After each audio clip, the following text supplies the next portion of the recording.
Question is that this House do now adjourn. Elliot Colburn. Thank you, Madam Deputy Speaker. Colleagues in this House would have heard me speak many times about the problems facing residents living in New Mill Quarter in Hackbridge and the issues surrounding the Sutton Decentralised Energy Network, or SDEN. Before I go on, can I particularly welcome that it is this Minister who is currently sitting in his place. My honourable friend, the member for Sutton and Cheam and Worcester Park, will know much of what I'm about to say as my constituency neighbour and as the MP for the second half of Sutton, which we both represent. But for the benefit of the House, I'd like to go over firstly some of the background to SDEN. SDEN was set up in 2016 and is still wholly owned by Sutton Council, and it was set up to provide heating and hot water to properties as part of a heat network across Sutton but also neighbouring boroughs as well. The energy for this project was to be generated by the Beddington Energy Recovery Facility, in other words an incinerator, which is the largest polluter in the London Borough of Sutton. Put simply, the incinerator will burn waste and the energy produced will provide heating and hot water to nearby properties. The first phase of this project was to provide energy to New Mill Quarter, which is a new build estate built in Hackbridge, which is still partly under construction, but when it's completed will total approximately 800 properties. Residents started moving into New Mill Quarter in 2019, but since then they have been absolutely plagued by problems, with a number of issues surrounding technical aspects of SDEN, as well as management by Sutton Council, causing financial and mental distress to the residents who live there. And I'd like to go over some of the issues they've been facing in more detail. The first of which, and the most important of which, has been the extremely regular blackouts that have occurred here. Since 2019, one resident tells me they've had a total of 26 heating and hot water blackouts and 2 incidences which required call-outs from the London Fire Brigade to problems to deal with the technical nature of SDEN. Until fairly recently, SDEN promoted their services as 100% 24/7 resilient. But as residents living at New Mill Quarter can attest to, the service is anything but resilient as they continue waking up to freezing cold homes on a regular basis. And I was particularly shocked, Madam Deputy Speaker, at a meeting which the Council tried and failed to block me from attending, when it was claimed that residents should not have expected it to be 100% resilient, despite the marketing material claiming that it was. This was clearly just a promotion piece of literature. And now, I personally fail to see how this doesn't fall foul of the law, but I don't have time to go into that right now, so I will move on. The regular blackouts have been particularly difficult during COVID-19, as of course people were ordered to stay and work from home, but many of whom suffered regular outages of their heating and hot water whilst they did so. Now, for most of us, hot water and heating blackouts would occur very infrequently, once in a blue moon, if the boiler's on the blink or a heat system doesn't work. But for residents in New Mill Quarter, it really is a daily guessing game as to whether or not they will wake up to have any heat or hot water. And many residents are having to pay extensively for additional or alternative heating devices, but in response to this, SDEN have only offered residents a pitiful compensation package of just £54. The second issue with SDEN surrounds the pricing model. Now, the Council, again, was so keen to keep information about the pricing model quiet that it took FOI requests and a ruling from the Information Commissioner to even get hold of it. And what it has revealed is that residents on New Mill Quarter are indeed paying above average energy prices, despite claims from SDEN that they are on parity. The pricing structure of SDEN is split into 2 categories: a variable rate, which is the usual daily rate, and a standing charge, which covers maintenance and repairs. Now, based on the pricing model that's been provided by SDEN, finally, the New Mill Quarter Residents Association have calculated that the costs were likely higher than the market by £2.9 million across the entire estate over the term of the contract. But the final issue, and again potentially one of the more important parts of this, is that residents can do absolutely nothing about this. They are trapped by the infrastructure that is there, because properties in New Mill Quarter do not have individual heating sources like boilers or heat pumps. They cannot vote with their feet and switch energy providers, so ultimately SDEN has a monopoly on energy in New Mill Quarter, and residents are tied into a 25-year contract which they cannot get out of. Since becoming the MP for Carshalton and Wallington, I have basically had to deal with SDEN issues since day one. So I've been curious to look at whether or not these were exclusive to SDEN, but sadly it appears they are not. There are other case studies from across just the capital here in London. The Pembroke Park estate in Hillingdon, I hear, has suffered failures. Oval Quarter in Lambeth, similarly, New Festival Quarter in Tower Hamlets, and multiple estates in Southwark, all of which have suffered hot water and heating outages. But nothing in my research comes even close to the absolute shambles presided over by Lib Dem-run Sutton Council. Now, thanks to a motion in Sutton Council by the Conservative group there, an independent review into the financial model of SDEN was conducted. The Chartered Institute of Public Finance and Accountancy conducted a review over the summer, and their findings were nothing short of shameful.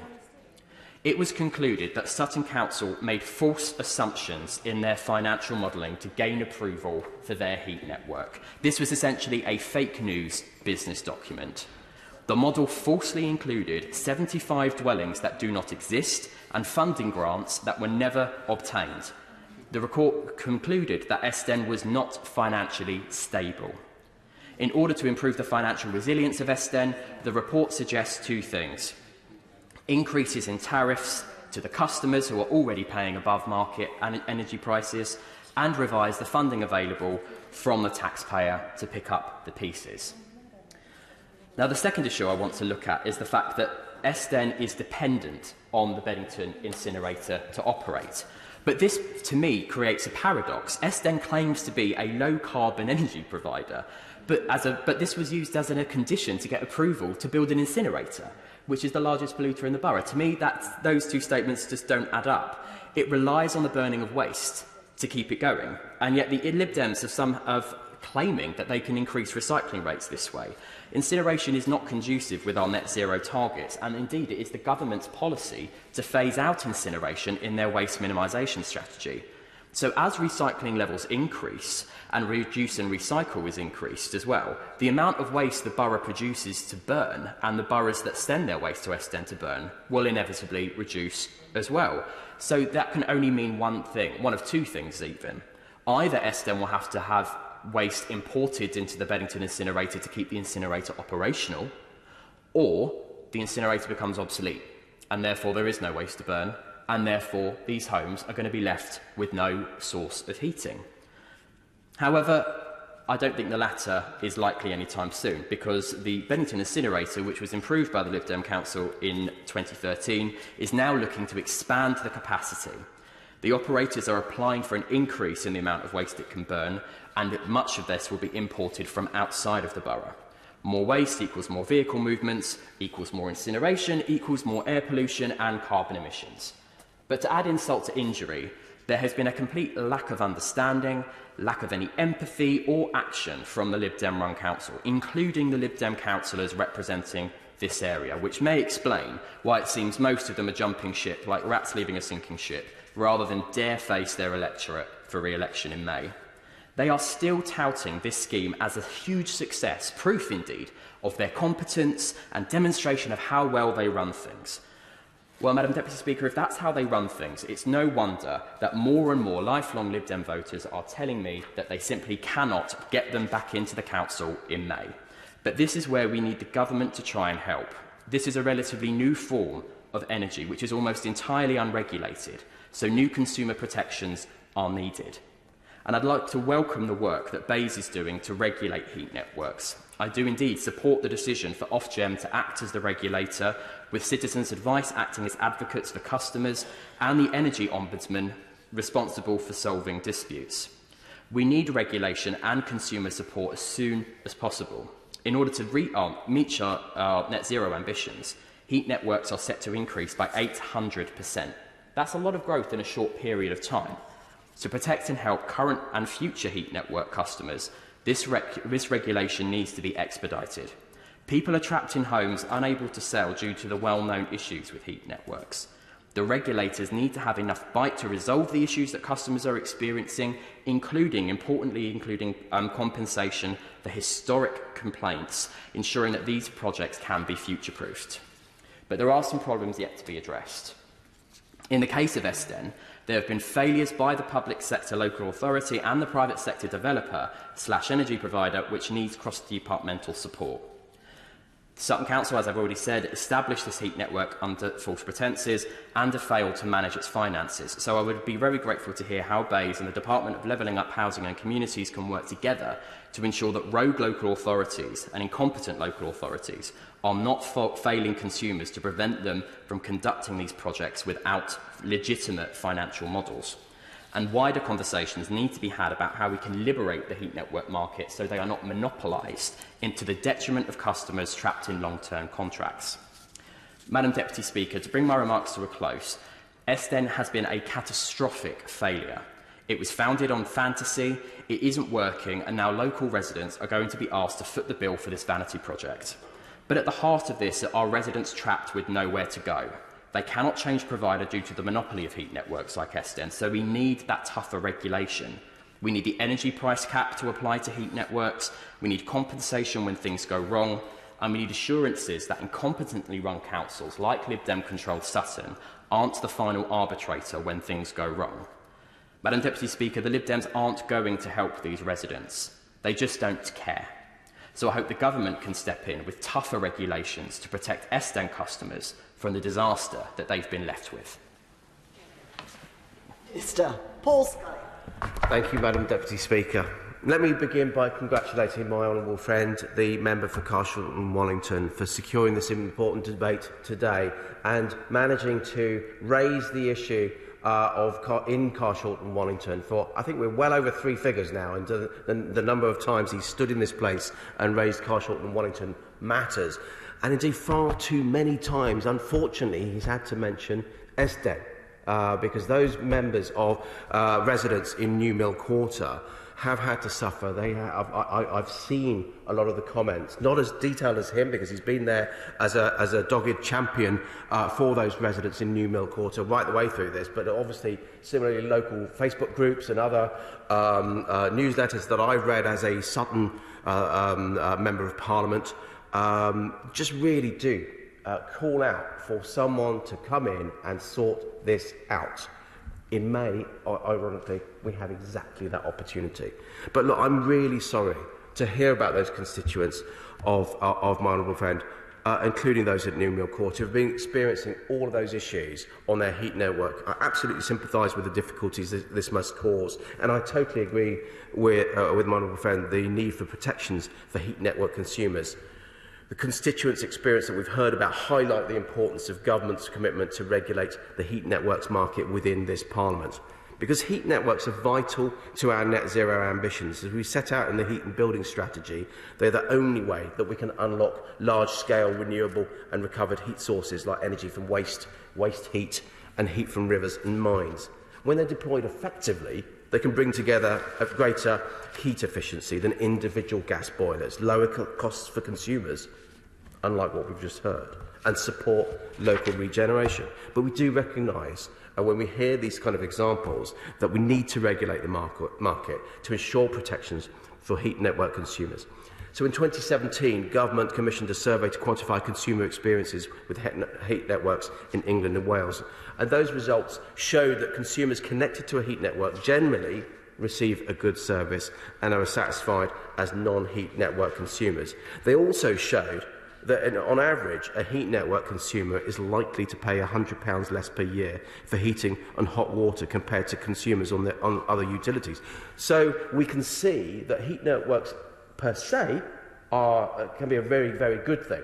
But unfortunately, as we have just heard, it is clearly failing those residents in Carshalton and Wallington, in New Mill Quarter in particular. So we acknowledged a report by the Competition and Markets Authority from 2018, as my honourable friend looked at other examples around the country, which showed that a significant minority of heat network consumers actually experience high prices, frequent outages and a lack of transparency. And we committed to the CMA's recommendation of regulating the market, and we consulted on establishing a heat networks market framework and published the government response to the consultation in December, in which we confirmed that we would be appointing Ofgem as the heat networks regulator. And the document includes summaries of our responses received and sets out our proposals on consumer protection, regulating the carbon emissions of heat networks and technical standards. And that's going to include introducing consumer protection rules to combat cases of detriment such as the outages that are being experienced by residents of New Mill Quarter. We want heat network consumers to have comparable levels of service and protection as those using electricity and gas. So as part of the market framework, we're going to introduce quality of service standards requiring notification periods for planned outages and compensation for all outages. Consumers will have access to an independent redress scheme and a consumer advocacy body, which will provide a consumer helpline and priority services for consumers in vulnerable circumstances. The regulator will have powers to enforce price transparency, introduce guidance on fair pricing, set requirements on cost allocation and conduct investigations into heat networks when prices are disproportionately high. And finally, consumers will be provided with a minimum level of easily accessible information and guidance on heat networks at the pre-contractual stages of property transactions and during residency. There will be requirements for the provision of heat supply agreements and billing information. We're preparing to introduce that legislation to regulate the market, but there are already measures in place to improve standards for heat network consumers. Heat Trust provides an independent market-led voluntary standards scheme. Consumers on heat networks registered to Heat Trust benefit from terms of service similar to those in the gas and electricity markets. They're also able to access the Energy Ombudsman if they have a complaint against their heat supplier.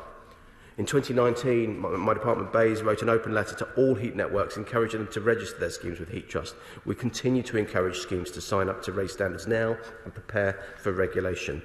And we've also supported the Heat Networks Industry Council in their work to establish the Consumer Protection Agreement and the Heat Network Emergency Responders Group in response to the COVID-19 pandemic. We encourage heat suppliers to sign up to this agreement, and we've written to signatories urging them to do more to tackle outages and improve compensation standards for outages. And though these schemes have benefited many consumers, we recognise that regulation is needed to drive up consumer standards across the heat networks market, and therefore I reiterate our commitment to regulation as pushed by my honourable friend. We've introduced several schemes to support heat network deployment. The Government's Heat Networks Investment Project has made £320 million of capital funding available for investment in heat network projects through grants and loans in England and Wales.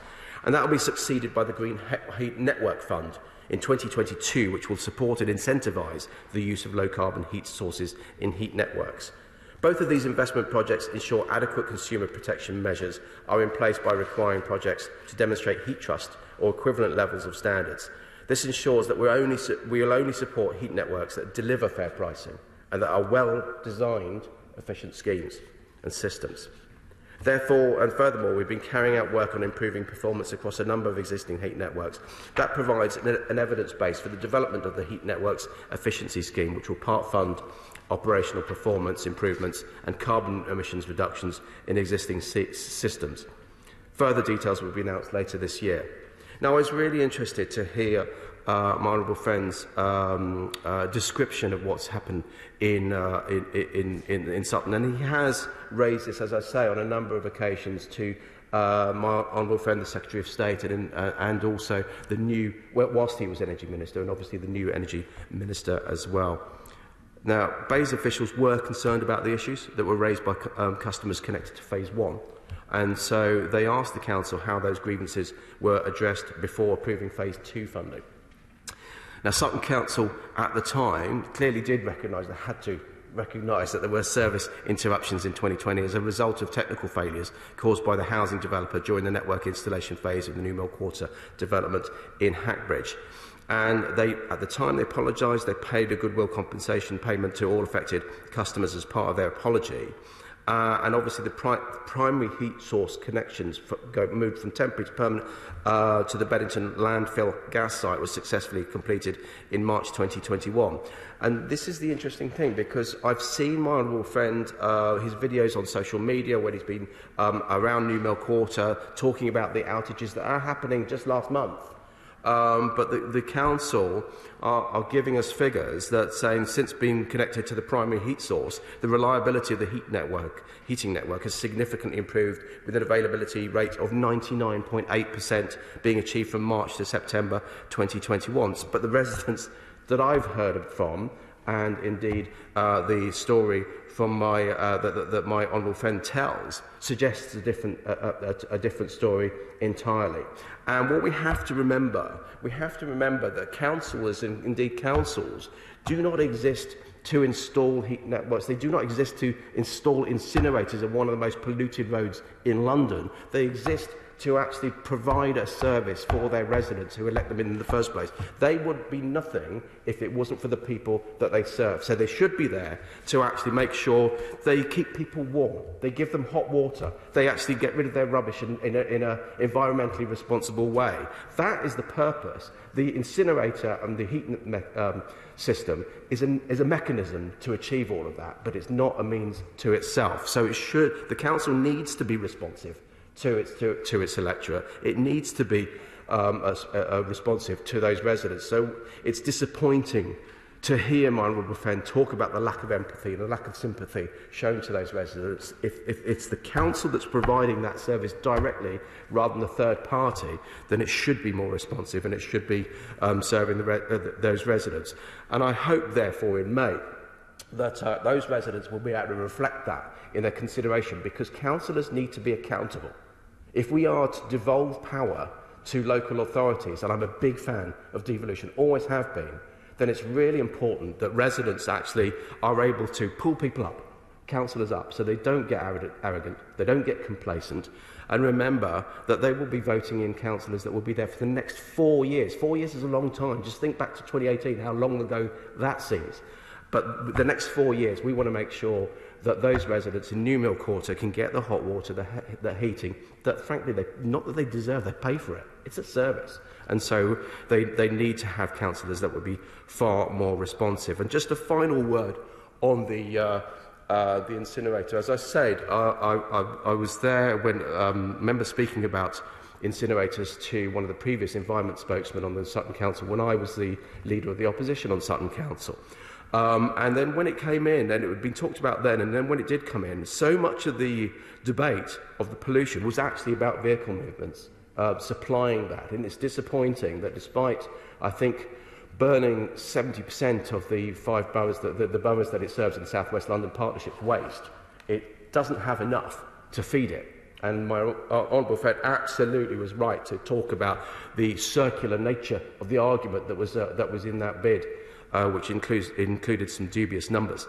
And so it's not appropriate that they're now coming back to talk about having more vehicle movements in that area. And I think we need to be really careful. And that goes back to the responsiveness that I was talking about. But in the round, as I say, it's really essential that heat network consumers are provided that clean and reliable heat at an affordable price. And it can work, it does work in other parts of the country. And as I said, it's a real marker for our net zero ambitions. And that's why we're developing a heat networks market framework that places consumers at its heart and delivers sustained investment in the sector and maximises heat networks' potential economic and environmental benefits. We committed in the Energy White Paper to legislate for this market framework by the end of this Parliament, and we're working closely with industry and consumer groups to ensure that regulation delivers positive outcomes for consumers.